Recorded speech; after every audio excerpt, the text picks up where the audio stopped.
বিসমিল্লাহির রহমানির রহিম। হে সমস্ত জগতবাসী, আজ আমি শামীম আলী চিশতি আপনাদের সামনে যে আলোচনাটি নিয়ে আসলাম, এই আলোচনাটি এই পৃথিবীর এমন কোনো মানুষ বাদ নেই যে তার দরকার নেই। অবশ্যই দরকার আছে। আর এই জিনিসটি যদি দরকার থাকে তো অবশ্যই খেয়াল করে শুনবেন। সেই জিনিসগুলো হলো, দেখুন যে এই পৃথিবীর বুকে আপনি চলা ফেরা, খাওয়া দাওয়া, বিভিন্ন কিছুতে দেখা যায় কি কোনো কিছুতেই আপনি শান্তি অনুভব করছেন না। আর শরীরের শান্তি এবং মনের শান্তি যদি মানুষের না থাকে, তাহলে সেই মানুষটি দুনিয়াতে থেকে আল্লাহর ইবাদতও করতে পারে না। তাই আজকের আলোচনাটি হবে কি, যে দুনিয়া ও আখিরাতের শান্তি ফিরিয়ে আনুন, এবং সেই শান্তি আপনার থেকে কোথায় হারিয়ে গিয়েছে, যেখানেই হারিয়ে যাক না কেন আপনার সামনে এসে উপস্থিত হবে। অবশ্যই খেয়াল করে শুনবেন ইনশাআল্লাহ। তবে এই ফাঁকে দিয়ে একটি কথা, যে আমাদের চ্যানেলটি অবশ্যই সাবস্ক্রাইব করে রাখবেন, ফেসবুক হলে অবশ্যই ফলো করে রাখবেন, যাতে করে এই ধরনের আলোচনাগুলো আপনাদের কাছে পৌঁছে দিতে পারি। দেখুন, সেই বিষয়টি হলো, আপনি মনে মনে চিন্তা করে রেখেছেন আপনি এই কাজটি করবেন, কালকে পরশু কিংবা এক সপ্তাহ পরে বা এক মাস পরে আপনি যে কাজটি হাত দিবেন, এতে আপনার শরীরের শারীরিক শক্তি এবং চিন্তা ভাবনা করেছেন যে আপনি এতদিন পরে এই কাজটি ধরবেন, এই কাজটি যে আপনার হবে তার কি গ্যারান্টি আছে? এই কাজটি যে আপনার হবে না, এটাই কিভাবে বুঝবেন? এবং আপনার যে টাকা নষ্ট হয়ে যাবে, কেউ 1000 টাকা, কেউ লক্ষ লক্ষ টাকা ইনভেস্ট করে একটা আশা রাখে যে এটা করলে আমার এই লাভবান হব, কিন্তু সে জায়গায় লাভবানের বদলে লস, এবং কি আপনার পুঁজিও খুঁজে পাওয়া যায় না। তখন কিন্তু দুশ্চিন্তা বেড়ে যায়, আল্লাহ খোদার নামও মানুষ মুখে নিতে পারে না, আল্লাহর ইবাদতও করতে পারে না। তাই আমি শামীম আলী চিশতি আপনাদের সামনে এই আলোচনাগুলো এনেছি, যে কি করে বুঝবেন যে আপনার হাতের কাজগুলো হয়ে যাবে। যদি আপনি বুঝতে পারেন, তাহলে আপনি লক্ষ টাকা ইনভেস্ট করলে তখন সেটা আপনি বুঝে করবেন। আর যদি লস দেখেন, ক্ষতি দেখেন, তাহলে কিন্তু সেখানে আপনি যাবেন না, সেই ইনভেস্ট আপনি করবেন না। তবে কি দেখে বুঝবেন, কি করে বুঝবেন লাভ, কি করে বুঝবেন লস হবে? যদি বুঝেন লস হবে, তাহলে কিন্তু আপনি সেই কাজে নামবেন না, টাকা ইনভেস্ট করবেন না। তাহলে সেইটি বোঝার বিষয় নিয়ে আজকের এই আলোচনা। দেখুন, সব কিছুতেই কিন্তু আল্লাহর হাত আছে, আল্লাহর হাত ছাড়া কোনো কিছুই নেই। আপনার ভবিষ্যৎ সামনে কি হবে সেটাও কিন্তু আল্লাহর অগ্রিম জানা আছে।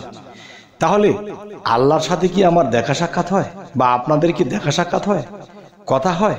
তাহলে আপনাকে কে জানাবে যে সামনে এটা করবেন বা এটা করবেন না? দেখেন, আল্লাহ কিন্তু সেই সুযোগ সুবিধা অবশ্যই রেখেছে।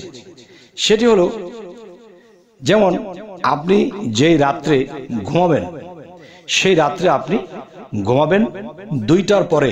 তো এর আগে আপনি কি করবেন? এই ঘুমানোর আগে আপনি যে কাজগুলো করবেন, যেমন সূরা ফাতিহা কমপক্ষে 21 বার, সূরা ইখলাস 21 বার, সূরা ফালাক 7 বার, সূরা নাস 7 বার। এটি পড়ে নিজের বুকে ফু দিবেন এবং আল্লাহকে কিবলামুখী হয়ে সিজদা করবেন। এরপরে কিছুক্ষণ জিকির করবেন। জিকির করার পরে তখন আবার সিজদা করবেন, এবং আপনি চোখের পানির সাথে একটা মোনাজাত করবেন। এরপরে সেই মোনাজাত করার পরে কি করবেন? এরপরে কি করবেন?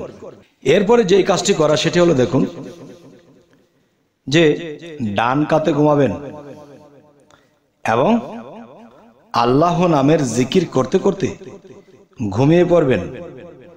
আর ঘুমানোর আগে একটু কাজ, সেটি হলো, সেই মোনাজাতের মধ্যে কিন্তু আপনার বলতে হবে যে, হে আল্লাহ, আপনাকে দেখার সামর্থ্য কি আছে আমার? আপনাকে পাওয়ার সামর্থ্য কি আমার আছে? তবে দুনিয়াবি যদি একটু সচ্ছলতা হই, তাহলে আপনার ইবাদত করতে পারবো। তবে সেই সচ্ছলতা হিসেবে আমি কিছু টাকা ইনভেস্ট করছি বা নতুন কিছুতে হাত দিচ্ছি, বা সেটি কি আমার লস হবে না লাভ হবে? যদি লাভ হয় তাহলে আমি সেটাতে নামবো, আর লস হলে আমি সেটাতে যাব না। এসব কথাগুলো বলে ডান কাতে আল্লাহ নামের জিকির করতে করতে ঘুমিয়ে পড়বেন, 2টার পর, 2টার আগে এই কাজগুলো করে ফেলবেন। এরপর কি হবে? এরপর যে কাজটি হবে, দেখুন, আপনি ঘুমের মধ্যে অবশ্যই আপনার স্বপ্ন আসবে। দেখুন, স্বপ্ন বোঝাও কিন্তু একটা আউলিয়াত্ব কারবার, জ্ঞানী চৈতন্য ব্যক্তির দরকার। আপনার মাঝে এমন কিছু স্বপ্ন এসেছে, আল্লাহ কিন্তু ইঙ্গিত করে আপনি বুঝিয়ে গিয়েছে। যদি আপনি স্বপ্নে এমন কিছু দেখেন যে আপনি একটা বড় ইন্ডাস্ট্রিজ খুলেছেন, আপনাকে মানুষের সম্মান দিচ্ছে, আপনি অনেক বড় হচ্ছেন, আপনি অনেক ধনী হয়ে গেছেন, এরকম কিছু যদি স্বপ্ন আপনি দেখেন, তাহলে অবশ্যই এটা বুঝতে হবে যে আপনি যা নিয়ত করেছেন, যা ইনভেস্ট করবেন, যা কিছু করবেন, এ হতে বিরত হয়ে যাবেন। এটাতে আপনি যাবেন না, আপনি মার খাওয়ার সম্ভাবনা আছে।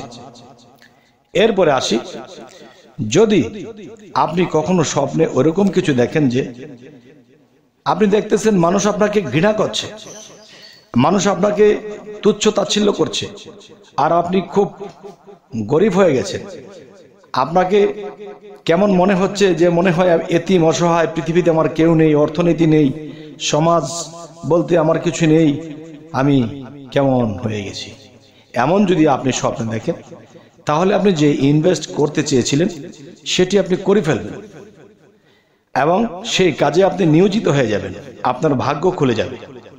কারণ আল্লাহ কিন্তু উল্টা কলে, যেমন আপনি নিজেও একটা উল্টা কলে। দেখেন যে গাছের গোড়া হলো মাটির নিচে, সেখানে পানি দিলে গাছ বেঁচে থাকে, সে পানি পান করে গাছের গোড়া দিয়ে।